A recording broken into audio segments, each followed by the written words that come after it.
A child's plea shatters the night. Family attacked by their own teens.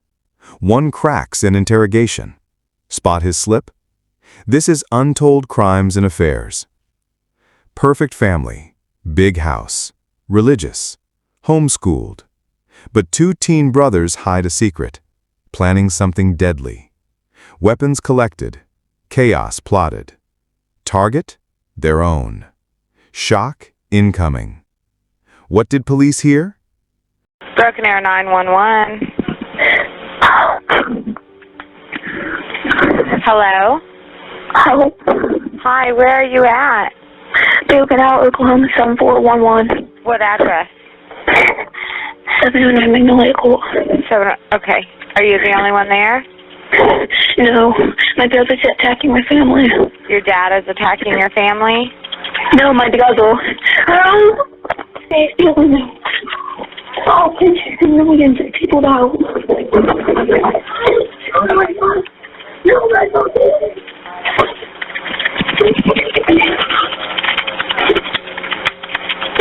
Are you there? Hello? Hi, what's going on there? What's going on there? Hello?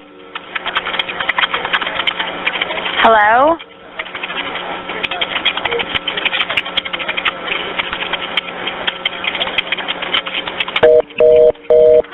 Late night, 12-year-old dials 911. Attack underway. Line goes dead.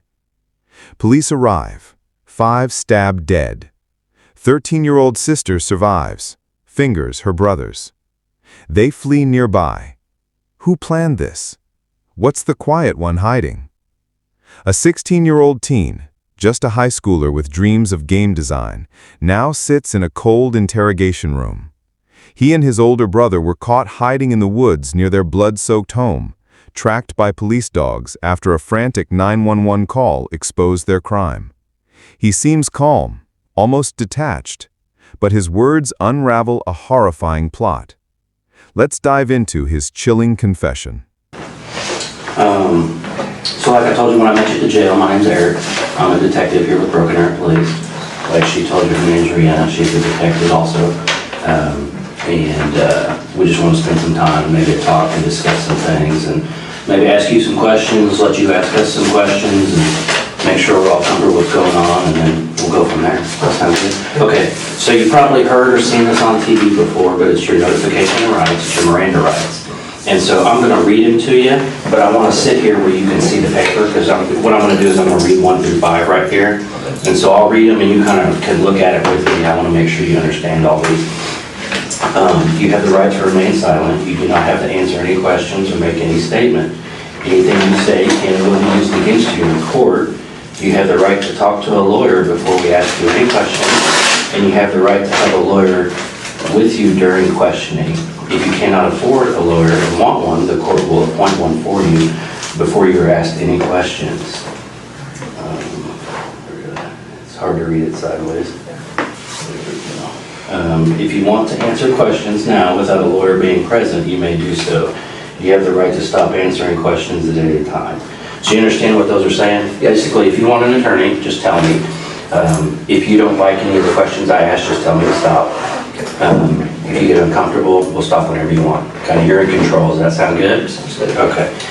So what I want you to do is I'm going to read this waiver to you right here, and you look at it as I read it to you, because I'll make sure you understand it. It says, I have read the statement of my rights shown above. I understand what my rights are. I'm willing to answer questions and make a statement. I do not want a lawyer present at this time. I understand and know what I am doing. No promises or threats have been made to me, and no pressure of any kind has been used against me. So if you agree with that statement that I just read to you, that you're looking at, if you'll sign right there for me. How well I can do my signature. Yeah, just whatever you can do the best. Okay, that's all we need. So you put high school for your formal education, and are you presently on any drugs or medication? You answered no. Are you under the influence of alcohol? You answered no. And you do read and speak English, obviously. You put yes. Yeah. Sound good? Okay. Do you take any prescription medications? Well, Man, I'm just kind of got thrown into this, so I was hoping maybe you could kind of just go back at the beginning when all this started and kind of tell me what happened, because I need kind of the details so we know and understand what you went through and stuff. Okay, can I the very start? Mm-hmm. Okay, about like 2 months ago Okay. is when we first really started talking. So when you say we, who are you talking about? Me and my brother Robert is also. Your brother? Yeah, who's he has to do with me? And what's his name? Robert Beverly. Robert? Okay. And how old is he? 18. Okay. All right. Go ahead. Sorry. A couple months ago, I think back to the start of this year, we started talking about voodoo and rampage and stuff like that. Okay. And I didn't take it seriously at first, but then he started buying like a body armor and stuff. Where did he buy body armor from? eBay and Amazon. Oh, okay. Distances himself. Blames brother. Casual tone, like shopping list. Does he have a job? He did at Mike Tech. He quit at the start of the year. And basically, it just kept escalating. He kept getting burned, and he asked if I wanted any, and I said yes, so he got me my own set. Oh, okay. And then about a month, about like June 30th, is when he came to me and said he found out that he can legally buy guns without permit in Oklahoma, that he could. Okay. And that's when he started planning. And Did you, now you said he bought body armor, but you kind of said like a bunch of stuff. Did he buy, what else did he buy besides body armor? Besides body armor, knives, and he was in the middle of buying guns and ammunition. I see. Okay. Where did he buy the knives from? eBay too. Okay. On eBay. Can you tell me like how many knives or what they look like or anything like that? I think he had about 3 normal knives and then 1 small kitten packs. Okay. And then the guns, where did he start buying guns from? He bought them online. I think the website's like Bud's Gun Shop, and he bought 2 Glocks, 2 Glock 41s, and a shotgun. I forget, it's like a Mossberg, I think. Oh, okay. Bought the Glocks off of a website called Bud's Gun Shop, I think. And Okay. he bought the Mossberg off of the official website, and then had them shipped to like Okinawa gun club. So they're actually right now waiting for him. So they were shipped to To a gun shop. here in Broken Arrow? Yep. Okay. And they're Where is that gun shop, do you know? he said 7 miles away. He was planning on biking up. Okay. It's like and I think it's next to Get Mall. It's like Okinawa gun shop Okay. or something. And then he bought, I think it was like 250 shotgun rounds Okay. on eBay. Not eBay, but on some website. On some website? Then I think he bought close to 1,000 rounds for the Glocks. Wow, okay. And But he's he's supposed to still, get out today. oh, so he was supposed to have to pick those up. Yeah, they're supposed to pick him up today. So then how, so he was buying weapons because you guys had talked about murdering. Yeah, and he started planning it. Okay. And I went along with it because I didn't see it the way I thought I wouldn't want to do it. I very quickly learned tonight that I didn't. Okay, that you didn't want to do it? I don't want to do it. I didn't, just because I didn't kill anyone. Okay. I stabbed someone. Who did you stab? My younger brother, Christopher. Christopher. How old's Christopher? 9, I think. What'd you stab him with? My knife. What's your knife look like? It's green, kind of like camouflage, honestly, like with. On where your hand goes or where the blade is? It's camouflage? Yeah, it's all camouflage. Oh, the whole thing? Yeah. How big is it? Show me how big it is. I think it's about this big. Okay. Handleable. So what was Christopher doing when you stabbed him? He was laying on the bathroom floor. Robert was also stabbing, and Robert asked me to go over and help him. So I stabbed Christopher, and then Where did you stab him? side of the neck. Really? Okay. You okay? Yeah. You okay? Let me know if you need a break or anything, okay? I'm good.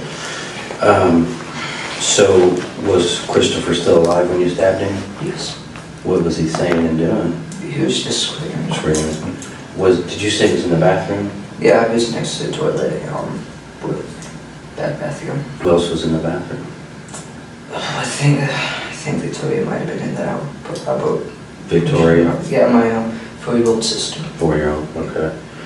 I want to talk about that more, but we gotta try to kind of stay like chronologically, if you know what I mean. So let's go back real quick. We talked about the ammunition being delivered, making plans. Tell me more about making plans and what you guys talked about. Making plans, we plotted every night, and I started realizing we were actually going to do this thing on the second night, and so I started getting ready. When was that? You said second night, what do you mean? July 1st, Okay. because we started June 30th. That's when you started making the plan? Yeah, that's when we found out you could buy guns legally.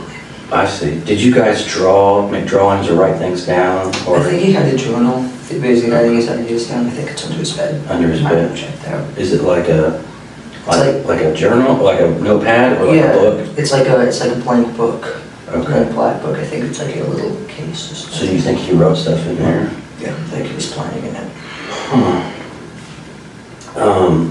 So then the second day, you said that's when you realized that it might actually happen? Yep. What made you realize that?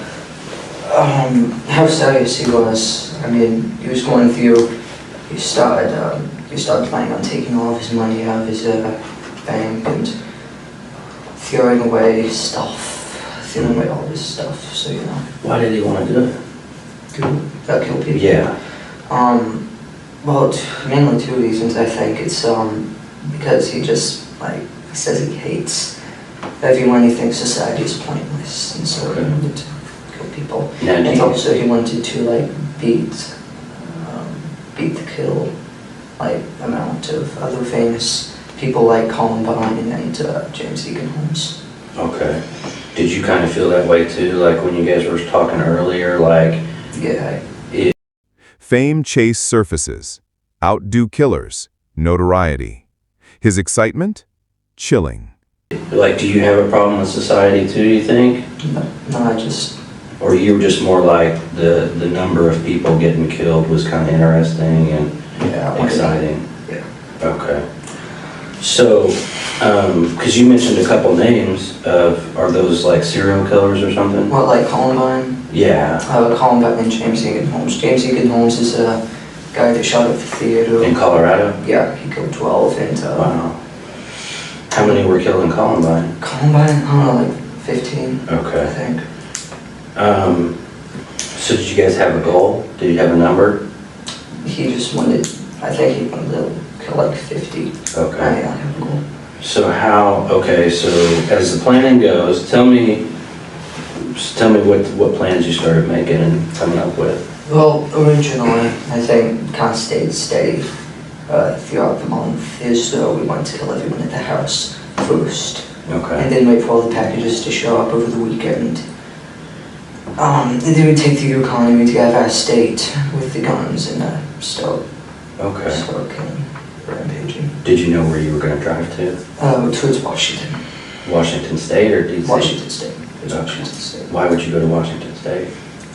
It's Never- kind of just never been it's there? just kind of the direction we planned on. And you said Yukon, do your parents have like a Yukon, is that what it is? Yeah, Okay. it's a large Yukon XL. Does Robert have a driver's license? He has a motor scooter. Okay.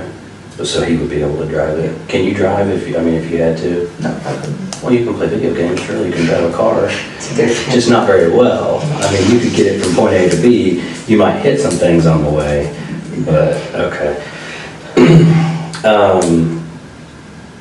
So you had your plan. So what happened after?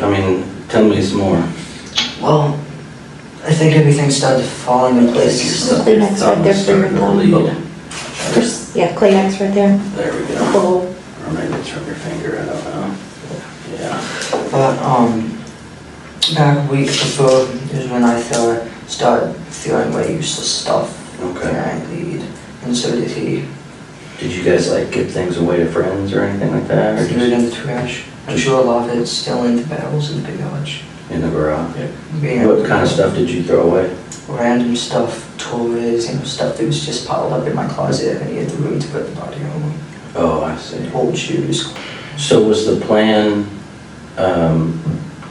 to use the knives at first on the Yeah. family? Here's a nice one. Because the guns weren't going to be here till later on? Yeah, and the guns would be too loud. Oh, I see. So, going to use the knives on the family, which obviously did not go as planned. Yeah. Thank God. Yeah. I just sort of the right sorts right now. Like, we didn't put more people out there. Yeah. So then you picked a date, you said? Yeah, which was yesterday night. That was the date. Did you pick a time and everything? Yep, yeah, midnight when most of everyone was in bed except for Mom. So how did you guys know? He just came and got you, or you got him, or what did you guys do? We were hanging out in the bedroom waiting. Okay, and so... How did you pick the date? It involved with the packages and stuff would be how, because all the ammunition, he didn't want them to see that. So we killed him the day before the ammunition would get out, the day after we didn't leave. Do you guys not like your mom and dad? I mean, most teenagers don't like their parents, so I can understand that. Yeah, I mean, Mom was okay, but Dad was a little bit, Just a little bit too much. yes. So, you guys waiting in the room, Mm-hmm. and was it right when midnight, and that's when things started? Right at midnight, my sister, she came in, because she was getting to go to bed, she came in to tell us. How old is 13. Okay. She came in to tell us that Mom wanted us to get the kitchen done before we went to bed and put the cats up. And basically, we did what we planned. I got to my desk, and I had to look at something to just get to roll up, but went up behind her, grabbed her, and slipped with you. Really? What did he use? His large red knife. Okay. Betrayal starts. Lured under pretense. Chaos erupts. And then she fell to the ground screaming. Mom came in first, and then she was Is in your the room hallway. upstairs or side? I don't know. I haven't been to your house, so I don't know. Her room is downstairs. It's towards the back of the house. And so she fell down and started screaming. Yeah, well, I kept stabbing her. I kind of freaked out because, Mm-hmm. I wasn't planning on Were you this. saying anything, or, I mean... I just stood there. Okay. And then Mom came in yelling, call the police. And then he went over and stabbed her. Then he stabbed her? Yeah, he probably was stabbing her, pushed her, flew down the hallway, and got up and ran. Okay. She ran out the door. So she sat down at your desk, and he slit her throat, you said? Well, she was standing at my desk and Oh, I came up see. behind and slit her throat, and then she fell down screaming. And then he stabbed her some more? When he was stabbing her some more, where was he stabbing her? Her neck. Oh, at her Her neck? neck and stomach. Stomach, okay. And then my mom came in and she started yelling, call the police, get Dad. And then he came over and started attacking her. He actually got up and ran out the front door. Wow. And once Mom was on the ground, he got up and started chasing after her. And what were you doing? Standing Did you there. come out in the hallway? No, I was just standing in my room. And the process, I don't know what I was doing. So he stabbed your mom with the same knife? Yep, something. And where did he stab her? I think in the neck too. Okay. And no, actually, he stabbed her in the neck, pushed her into the kitchen, and then together. Slit her throat. She started screaming and ran into the family room. At the same time, he realized I left the house. Okay. I went over and disabled the alarm. Okay. That's what I did. And then he Where's ran. the pad for your alarm? It's now the front door. It's what? It's now the front door. Near the front door? Yeah, and so I went over and disabled the alarm so it wouldn't, But has she already gone outside? She went outside and then Robert went after her. So where did she... She was laying in the driveway and he to go her back the bench in our front yard and started choking her. on the bench out front? Yeah, it was like a little bench and they threw the bench on her and went back inside to go after the little kids. Did he bring her in, or did she stay out there? She stayed out there until he asked me to be in her and I ran out. I had to go her inside. That's why she's in the getaway. I had to go her inside. Oh, you brought her back in. Yeah, Was she still alive? Yeah, she was still screaming. And then that's about the time Dad came down. Okay. Because his bedroom's upstairs. And he went back in the boys' area where Robert was. The boys' area, that's what they call it, our room. And they started attacking Dad. They got a little bit of a fight. But then eventually Robert got him down and I think he killed him. Did he cut his throat too? Where did that happen? In our room. In your room? Yeah. And where were you? I was standing in the hallway. Okay. So did you see him cut your dad's throat? Yeah. Did he stab him other places too? I don't know, I think he just went for the throat. And And where was she? Was in the entryway? yeah, I think she was in the entryway at that time. And then he went in, and Daniel was in his room, which is, you know, down the hall. And I was like, let me... How old's Daniel? I think he's 12. Okay. And I was like, let me in, and he let me in. He was sitting there on the phone with the police. I grabbed the phone, which is my phone, got my phone. And then I ran into the kitchen and I smashed the underground. So Which was your phone? yeah, it was my phone. Oh. Now you don't have a cell phone anymore.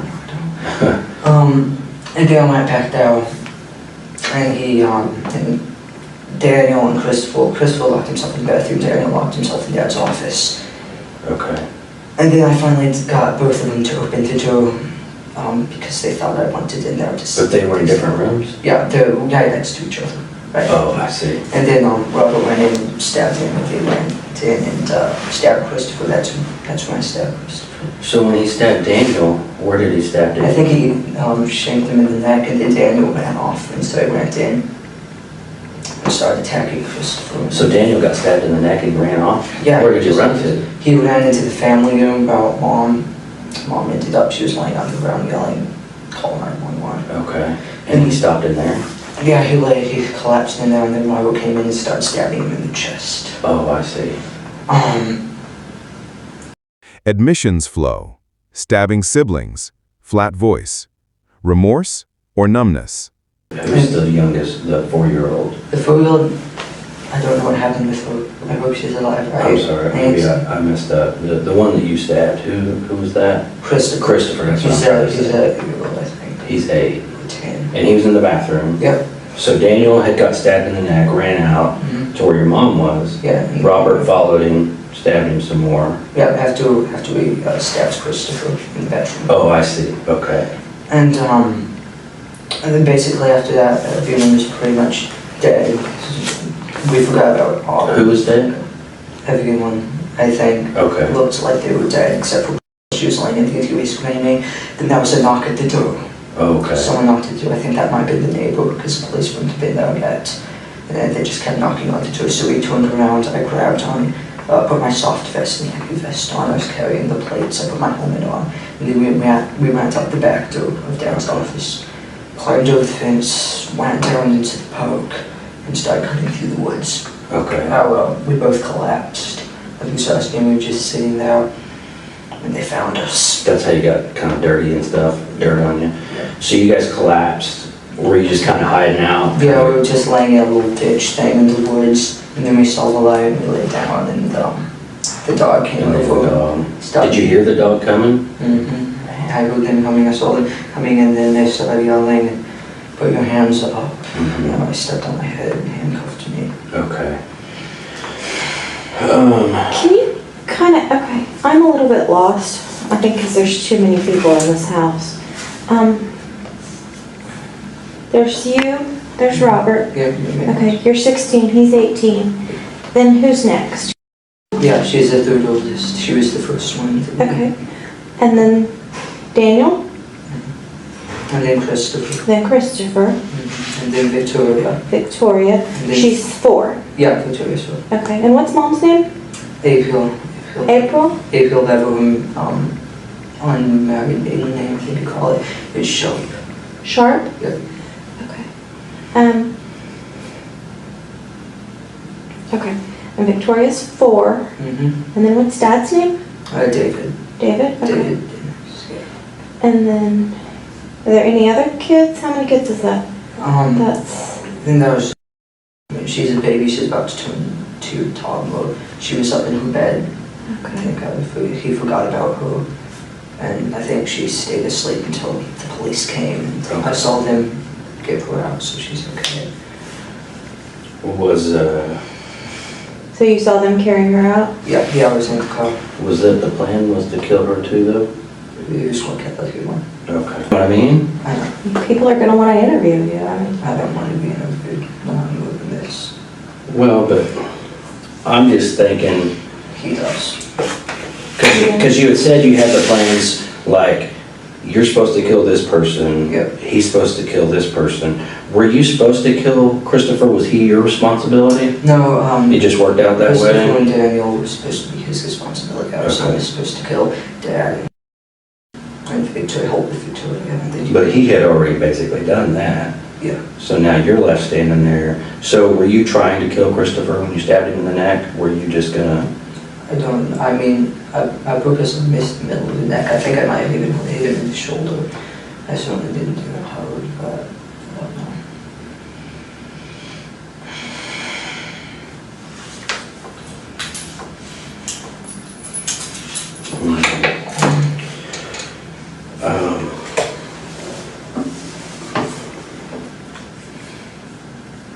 So, originally, your responsibility was Victoria Victoria and Dad. and Dad. Yep, that's what I was supposed to take care of.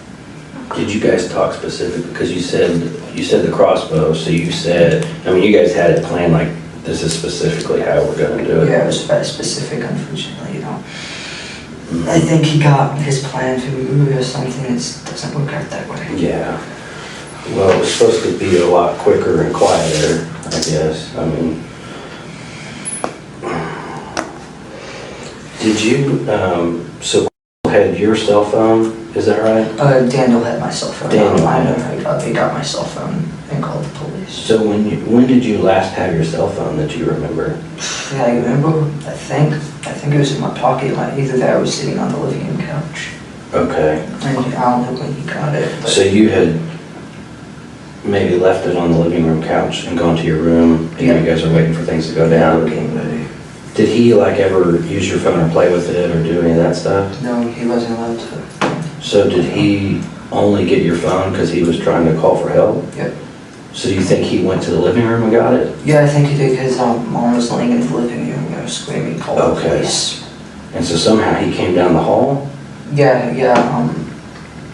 I don't know if he might have got in my room when I was outside. I was doing nothing alone. Okay. I don't remember what it was. Now it's several hours later. How are you feeling? This whole thing, like film when you first start to getting caught, I think it only lasted about 30 minutes. Yeah. Yeah. But that was like, because it's 8 o'clock in the morning now. So it's like 8 hours ago. Yeah. So how do you feel now? I mean, I, just kind of, I didn't want to do that. yeah. I shouldn't have done that. I guess where I'm kind of confused is if you didn't want this anymore and you didn't want this to go down this way, why con them into opening the doors and letting this continue? I was trying to help Robert.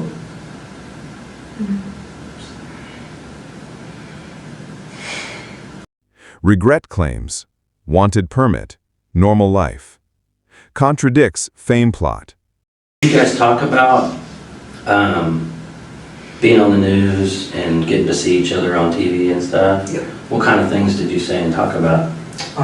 Mostly about how we were planning on killing more people. Yeah. From the top.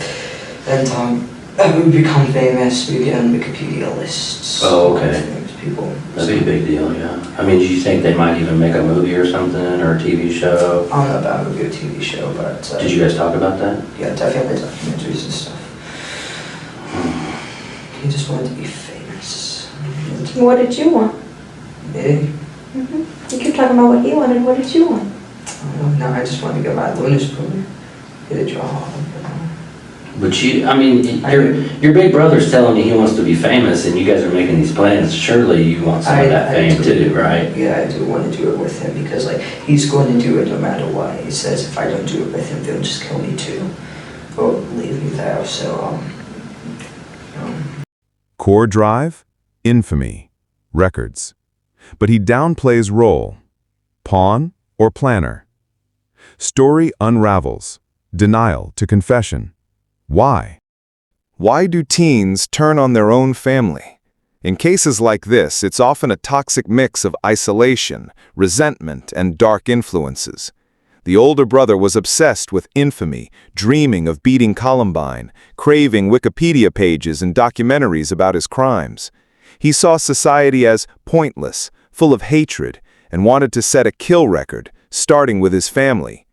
The younger one claims he just wanted a learner's permit and a normal life, but he followed anyway. Was it fear of being left behind or killed himself? Homeschooling kept them cut off. No friends, no outlets, breeding resentment towards strict, allegedly abusive parents who talked of apocalypse and hatred.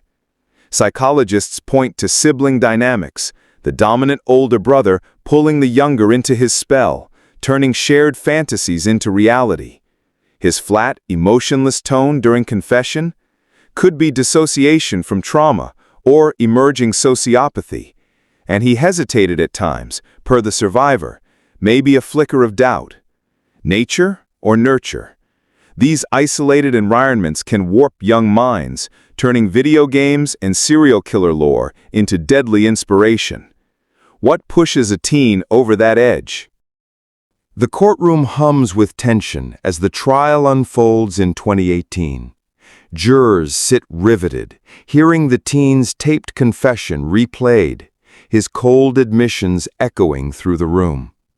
The surviving sister takes the stand, her voice trembling, tears streaming. They lured me to look at the computer, pretending everything was normal. Then Robert slit my throat while Michael stood there watching.